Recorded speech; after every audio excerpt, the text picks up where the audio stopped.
ವಿಸರ್ಜನೆ ಮಾಡುವವರಿಗೆ ವಿದ್ಯೆ ಮಾರಾಟದ ವಸ್ತುವಲ್ಲ. ಗಂಡ ಎಷ್ಟೇ ದುಡಿದರೂ ತನ್ನ ವಿದ್ಯೆಗೆ ಬೆಲೆ ಇದೆ. ಒಂದು ಕತೆ ನೋಡೋಣ.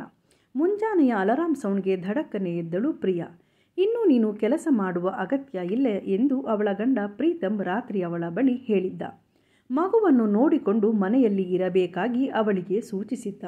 ಮೈಕ್ರೋಬಯಾಲಜಿಯಲ್ಲಿ MSc ಮಾಡಿದ್ದ ಪ್ರಿಯಾಳಿಗೆ ಮೊದಲಿನಿಂದಲೂ ಅಧ್ಯಾಪಕ ವೃತ್ತಿಯು ಇಷ್ಟವಾಗಿದ್ದು, ಹಾಗೆಯೇ ಹತ್ತಿರದ ಕಾಲೇಜು ಒಂದರಲ್ಲಿ ಪದವಿಗೆ ಲೆಕ್ಚರರ್ ಆಗಿ ಸೇರಿಕೊಂಡಿದ್ದಳು. ಆದರೆ ಅವಳ ಪತಿ ಪ್ರೀತಮ್ಗೆ ಅವಳು ಒಂದು ಕಾರ್ಪೊರೇಟ್ ಕಂಪನಿ ಸೇರಿಕೊಂಡಿದ್ದರೆ ಅವಳ ಸಂಬಳ ದುಪ್ಪಟ್ಟಾಗಿ ಬರುತ್ತಿತ್ತು ಎಂದು ಅಧ್ಯಾಪಕ ವೃತ್ತಿಯ ಬಗ್ಗೆ ತೀರಾ ಕೆಟ್ಟದಾಗಿ ಮಾತನಾಡುತ್ತಿದ್ದನು. ಅವನೊಂದು ಇಂಟರ್ನ್ಯಾಷನಲ್ ಕಂಪನಿಯಲ್ಲಿ ಸಾಫ್ಟ್ವೇರ್ ಎಂಜಿನಿಯರ್ ಆಗಿದ್ದನು. ತಿಂಗಳಿಗೆ 3 ಲಕ್ಷ ಸಂಬಳ ಬರುತ್ತಿದ್ದ ಕಾರಣ ಇವಳ ಕೆಲಸದ ಬಗ್ಗೆ ಅವನಿಗೆ ತಾತ್ಸಾರ. ಆದರೆ ಪ್ರಿಯರಿಗೆ ವಿದ್ಯೆ ಒಂದು ಮಾರಾಟದ ವಸ್ತುವಲ್ಲ. ಅವಳು ಅವಳ ಗಂಡ ಏನೇ ಹೇಳಿದರೂ ಎಂದು ಮನೆ ಪಾಠಗಳನ್ನು ಮಾಡುತ್ತಿರಲಿಲ್ಲ.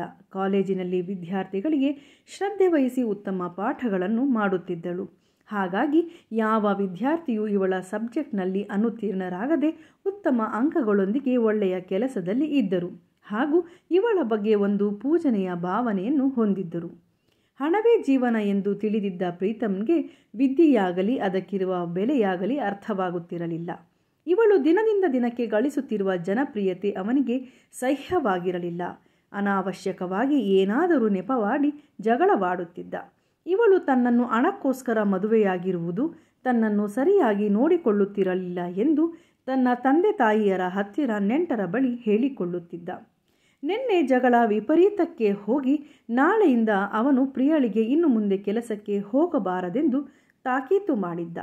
ತನ್ನ ಮಗುವಿಗೋಸ್ಕರ ಪ್ರಿಯಾ ಇಷ್ಟು ದಿನ ಅವನನ್ನು ಸಹಿಸಿಕೊಂಡಿದ್ದಳು. ಆದರೆ ನಿನ್ನೆ ಅವನಾಡಿದ ಮಾತುಗಳು ಅವಳನ್ನು ಬಹಳವಾಗಿ ನೋಯಿಸಿತು. ಅವಳು ರಾತ್ರಿ ಒಂದು ನಿರ್ಧಾರಕ್ಕೆ ಬಂದಿದ್ದಳು. ತಾನು ತನ್ನ ವೃತ್ತಿಯನ್ನು ಮುಂದುವರಿಸುವುದಾಗಿ ಹಾಗೂ ಈ ಮನೆಯನ್ನು ಬಿಟ್ಟು ಹೋಗುತ್ತಿರುವುದಾಗಿ ತೀರ್ಮಾನಿಸಿದಳು. ಬೆಳಗ್ಗೆ ಪ್ರಿಯಾ ಪ್ರಿನ್ಸಿಪಾಲ್ರಿಗೆ ಮೆಸೇಜ್ ಮಾಡಿ ತುರ್ತು ವಿಷಯವಿರುವುದರಿಂದ ತನಗೆ 1-2 ದಿನ ರಜೆ ಬೇಕಾಗಿತ್ತು ಎಂದು ಹೇಳಿದ್ದಳು. ಅವಳು ಸಮಾಧಾನದಿಂದ ಅಂದಿನ ಬೆಳಗಿನ ತಿಂಡಿ ಹಾಗೂ ಮನೆಯ ಇತರ ಕೆಲಸಗಳನ್ನು ಮಾಡಿ ತನ್ನ ಮಗ ಮತ್ತು ಗಂಡನನ್ನು ಕಳುಹಿಸಿಕೊಟ್ಟಳು. ನಂತರ ತನ್ನ ಬ್ಯಾಂಕ್ನಲ್ಲಿರುವ ಮೊತ್ತವನ್ನು ಪರಿಶೀಲಿಸಿ ತನ್ನ ಮುಂದಿನ ಜೀವನದ ಬಗ್ಗೆ ಯೋಚಿಸತೊಡಗಿದಳು. ಮಾರ್ಕ್ಸ್ ಕಾರ್ಡ್ ಎಲ್ಲವನ್ನು ಅಗತ್ಯ ದಾಖಲೆಗಳನ್ನು ತೆಗೆದುಕೊಂಡು ಹಾಗೂ ಕಾಲೇಜಿಗೆ ಹತ್ತಿರವಿರುವ ಒಂದು ಬಾಡಿಗೆ ಮನೆಯನ್ನು ಕೂಡ ನೋಡಿಕೊಂಡು ಸಂಜೆ ಮನೆಗೆ ಬಂದಳು.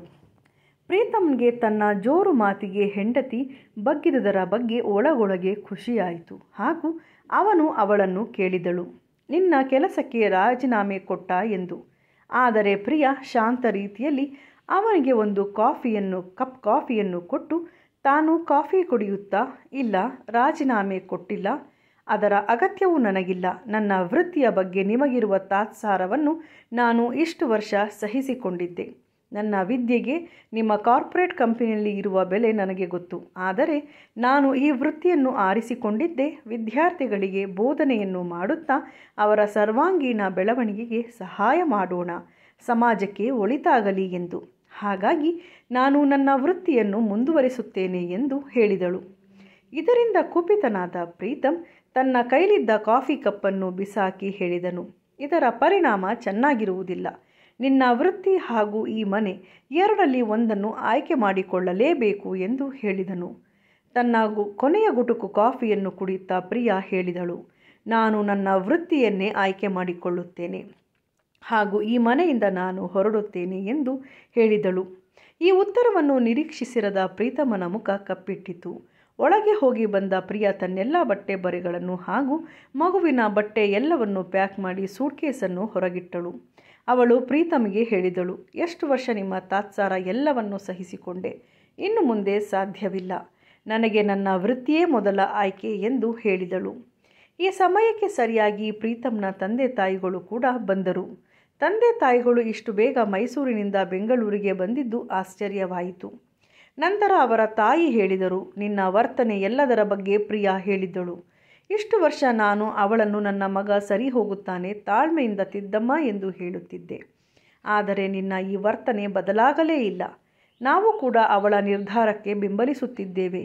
ಇನ್ನು ಮುಂದೆ ನನಗೆ ಮಗನಲ್ಲ ಮಗಳಿರುವುದು ಎಂದು ತಿಳಿದು ಅವಳೊಂದಿಗೆ ನಾವು ಕೂಡ ಹೋಗುತ್ತೇವೆ ಎಂದು ಹೇಳಿದರು. ಇಷ್ಟಾದರೂ ಪ್ರೀತಮ್ ಅವರನ್ನು ತಡೆಯಲಿಲ್ಲ. ಎಲ್ಲರೂ ಹೋದ ನಂತರ ಪ್ರೀತಮ್ ಸಮಾಜದಲ್ಲಿ ಬದುಕಬೇಕಾದರೆ ಹಾಗೂ ಈ ಬದುಕಿಗೆ ಹಣದ ಅಗತ್ಯ ಬಹುಮುಖ್ಯ. ಅವರೆಲ್ಲರೂ ಬಂದೇ ಬರುತ್ತಾರೆ, ಇವೆಲ್ಲವನ್ನು ಒಂದು ವಾರದ ನಾಟಕ ಎಂದು ಸುಮ್ಮನಾದ. ದಿನಗಳು ಕಳೆದಂತೆ ಅವನಿಗೆ ತನ್ನ ತಂದೆ ತಾಯಿ, ಪ್ರೀತಿಯ ಹೆಂಡತಿ ಹಾಗೂ ಮಗನ ಬಗ್ಗೆ ಹಾಗೂ ಅವರ ಅಗತ್ಯದ ಬಗ್ಗೆ ಅರಿವಾಗತೊಡಗಿತ್ತು. ಇತ್ತೀಚಿನ ದಿನಗಳಲ್ಲಿ ಅವನ ವರ್ತನೆ ಕೂಡ ಬದಲಾಯಿತು. ಆಫೀಸ್ನಲ್ಲಿ ಸಹ ತನ್ನ ಸಹೋದ್ಯೋಗಿಗಳಿಗೆ ಸಮಾಧಾನದಿಂದ ವರ್ತಿಸುತ್ತಿದ್ದನು. ಒಂದು ದಿನ ಅವನು ಹುಷಾರ ತಪ್ಪಿ ಮಲಗಿದ್ದಾಗ ಹೊರಗಿನಿಂದ ತಂದ ಊಟವು ಜೀರ್ಣವಾಗದೆ ತಲೆ ಸುತ್ತಿ ತುಂಬ ಸುಸ್ತಾಗಿ ಹಾಗೆಯೇ ಬಿದ್ದುಕೊಂಡ.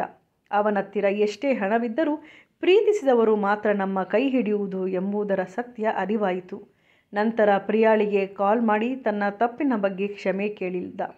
ಅವಳಲ್ಲಿ ಕಂಡು ಬಂದ ಇತ್ತೀಚಿನ ಬೆಳವಣಿಗೆಯನ್ನು ಅವನ ಸ್ನೇಹಿತರಿಂದ ತಿಳಿದಿದ್ದ ಪ್ರಿಯಾ ಅವನು ಬದಲಾಗಿರುವಾಗ ಅವನಿಗೆ ಬೆಂಬಲಿಸಬೇಕು.